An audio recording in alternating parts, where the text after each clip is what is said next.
Are you looking for a forever home? This is it. My name is Albert Tu of the Albert and Gloria U real estate team at Remax Hallmark U Group. Welcome to 2 Bickerton Crescent here in North York. You're gonna love this updated 3-bedroom, 2-bath, and 2-kitchen home. I call this a forever home because it has only 1 set of stairs, which basically means you can start a family, raise a family, and retire forever. Anyways, you gotta check out the inside of the home, and keep in mind, this is a really large bungalow. It's actually over 1,400 square feet on the main floor and over 1,500 square feet because of the large cantina in the basement. Anyways, check it out, and I'll see you in a bit.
Well, what do you think? Did you notice a separate entrance to the basement as well as a second kitchen, which means great potential in the future?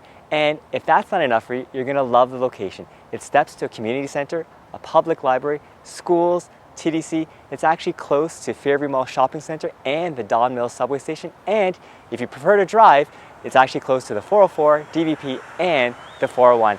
Anyway, if you have any further questions, please contact us, or better yet, if you have your own agent, please have them contact us. Or if you prefer to check out this home in the comfort and safety of your own home, visit our website and check out our 360, 3D2. And remember, when it comes to real estate, it's location first.